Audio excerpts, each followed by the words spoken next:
Transfer এক একজন জনপ্রতিনিধির থেকে শুরু করে বহু লোক ট্রান্সফার। তো আমি তার ট্রান্সফার নিয়ে আমি বেশি কিছু কথা বলি না, মাঝে মাঝে কোনো জায়গার থেকে আমি এনসি বাবুকে পাঠাই ওনাকে। তো উনি বলছেন যে এখন যদি আমরা ট্রান্সফার যদি করি এই যে পরীক্ষার সময়ে তাহলে মুশকিল হয়, কিন্তু মানতে রাজি হয় না অনেকে। না, আমাদের এতদিন হয়ে গেল ট্রান্সফার, তো ট্রান্সফার থেকে দূরে থাকাটা, ট্রান্সফার পলিসি আমরা করতে যাচ্ছি, আমি জানি না কতটুকু সাকসেসফুল হবে। হেলথের তো আমরা মোটামুটি কনফার্ম করে নিয়েছি, বিভিন্ন জায়গাকে আইডেন্টিফাই করেছি কোন জায়গা। এখন ধরুন রুরাল হসপিটালে আমি চাকরি করি, রুরাল হসপিটাল আমার মনে আছে জিরানিয়াও রুরাল হসপিটাল, তাকেও 10 মার্ক দেওয়া হবে। আবার দেখা গেল যে গন্ডা তুইসাতে আছে তাকেও 10 মার্কস দেওয়া হবে। তা আমি বললাম যে এক একটা জায়গার মধ্যে নাম্বারগুলো চেঞ্জ করুন, যে দুর্গম এলাকার মধ্যে ধরুন একদম এক্সট্রিম দুর্গম এলাকা তাকে 10 দিন, এইভাবে আস্তে আস্তে করে কমে আনুন। তাহলে কেউ যখন কোনো জায়গায় কাউকে পোস্ট গ্রাজুয়েশনের জন্য চান্স দেওয়া হবে, তো সবাই যদি 10 ওই নামে যদি হয়, তো সেটা যেন না হয়, তাতে করে সিলেকশনটা প্রপার হবে। এক্স্যাক্টলি সেম ওয়েতে আমরা এডুকেশন ডিপার্টমেন্টও সেটা চেষ্টা চালাচ্ছি। তো এখানে ডাইরেক্টর সাহেবে অনেকটা নিষ্কৃতি পাবে।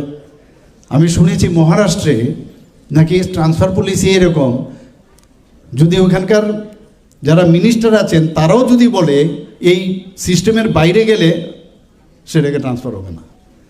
তো আমরা যেটা ভালো যে জিনিসগুলো আমরা আস্তে আস্তে করে আমরা চেষ্টা করছি সেগুলো অ্যাডপ্ট করার, দেখা যাক কী হয়। কারণ এখানে এই ধরনের এই ট্রান্সফারের দিয়ে কিন্তু মানে মসনদে বসে থাকার রাজনীতি অনেকের আছে, আর এটা একটা ক্রনিক ডিজিজ। এই ডিজিজ থেকে আস্তে আস্তে করে এটাকে বের করতে হবে, এবং এইটার উপর ভিত্তি করে বিভিন্ন সংগঠনও চলে, মানে সামাজিক কাজের জন্য না, খালি ট্রান্সফার উপর ভিত্তি করে। এবং যারা ফলোয়ার্সরা আছে যে ওনাকে যদি ধরে রাখি তাহলে আমার ট্রান্সফারটা হবে না। আর যদি প্রেসিডেন্ট, সেক্রেটারি আর ট্রেজারার হয় সারা জীবনের জন্য ত্রিপুরায়, আগরতলায়, এই যে একটা মানসিকতা, তো এগুলো আস্তে আস্তে করে আমাদের বেরিয়ে আসতে হবে এগুলো থেকে। এখানে উপস্থিত আছেন ডক্টর ধনঞ্জয় গণ চৌধুরী মহোদয়, যিনি প্রেসিডেন্ট টিবিএসসির।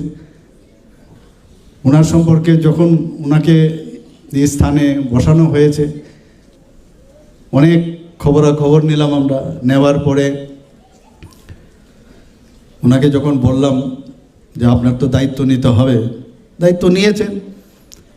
এবং যখনই কোনো দায়িত্ব নেয়, মানে এটা রেডিমেড না যে এই দায়িত্ব কিন্তু পট করে আমি বুঝে যাব, এরকম এক একটা দায়িত্ব এক এক রকম। তো ওই জায়গায় ওনারও অ্যাক্লামেটাইজেশন হতে কিন্তু কিছু খানিকটা সময় লেগেছে। If I am not wrong, don't take it otherwise. তো কিন্তু সময় ওনার সাথে আমি কথা বলেছি, অনেক সময় বিভিন্ন ঘটনা আপনারা শুনেছেন, but now he is up to the mark. তো এখানে আমি ওনাকে ধন্যবাদ দেব আজকে এই গোল্ডেন জুবলি যে Tripura board of secondary education আমাকে নিমন্ত্রণ করার জন্য, এবং ওনার টিমকে। এখানে সেক্রেটারি টিবিএসসির ডক্টর জয়দেব ভট্টাচার্য, উনি এসছেন, নতুনভাবে এসছেন উনি। এখানে আমাদের স্যার আছেন, এক্স প্রেসিডেন্ট টিবিএসসির প্রফেসর মিহির কান্তি দেব মহোদয়। আমি ওনাকে যখন আমি ঢুকছিলাম, দেখুন এই বয়সেও উনি বলছেন পয়সা লাগবে, টিবিএসসিকে পয়সা দিতে হবে। ওনার সাথে কিন্তু যুক্তই নেই এখন। এই যে একটা ফিলিংস, এটা কিন্তু মানে অ্যাপ্রিসিয়েট করার মতো। এখানে উপস্থিত আছেন বহুতোষ সাহা, উনিও এক্স প্রেসিডেন্ট, উনিও বেশ সুন্দরভাবে কাজ চালিয়েছেন। মাঝে মাঝে আমরা যখন টিভির পর্দায় দেখতাম, যখন যে দায়িত্ব যাকে দেওয়া হয় আমি দেখেছি আলটিমেটলি সেখানে খাপ খাইয়ে নেয়।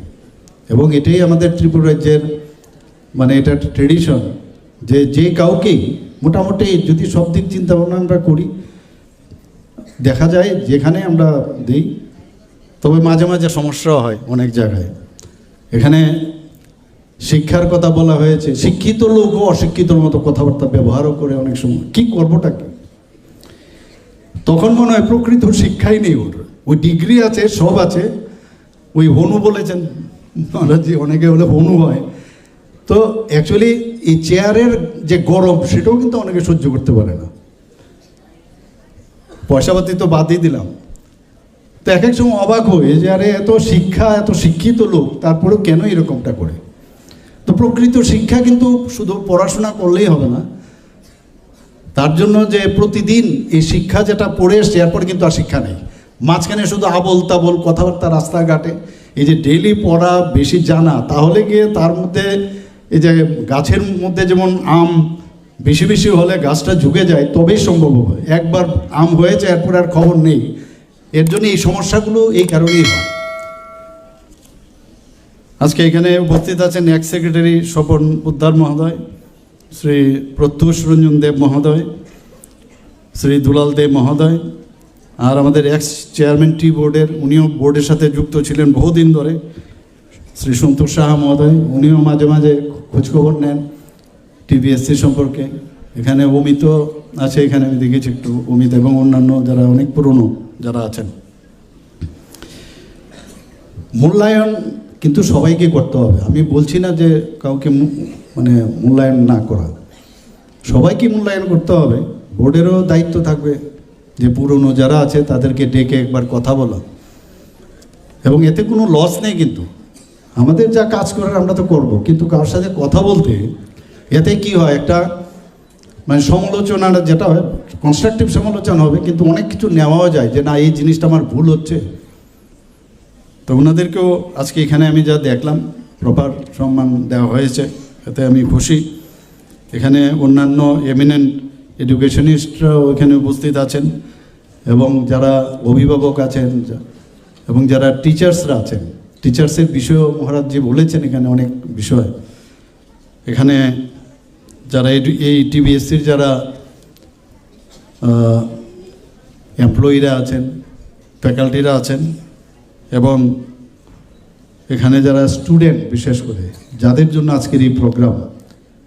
আমি এক এক সময় ভাবছিলাম এখানে, আমি কিন্তু 11টার সময় রেডি ছিলাম, পরে শুনলাম যে এখনও লোক আসেনি। তো এই 1 জানুয়ারিও কিন্তু একটা সমস্যা। এই 1 জানুয়ারিতে ওনারা স্থাপনা দিবস, তো ন্যাচারালি আজকে 1 জানুয়ারি প্রথম দিন, সবাই ব্যস্ত থাকবে এখানে। তো এটা মাঝে মাঝে কিন্তু সমস্যা হয় যে 1 জানুয়ারিতে 1976-এ 1 জানুয়ারিতে কাকতলীয় হয়েছে, এটা তখন তো এরা ভাবেনি যে এটা 50 বছর পূর্তি হবে বা 100 বছর পূর্তি হবে আগামী দিন, এখানে এইভাবে পূর্ণ হবে। যাই হোক, ওনারা সবাই স্টুডেন্টরা যে এসছে এর জন্য ওদেরকে আমি মানে ধন্যবাদ দেবো যে আলটিমেটলি দে হ্যাভ কাম। আমি যখন খবর পেলাম সাথে সাথে আমি রওনা দিলাম, 11:45 বাই রিচড হিয়ার। যারা এখানে সাংবাদিক বন্ধুরা আছেন, তাদের ছাড়া হবে না আমাদের এইসব প্রোগ্রাম, তাদের মাধ্যমে সারা ত্রিপুরা, সারা ভারতবর্ষে, পৃথিবীতে যায়। সবাইকে আমি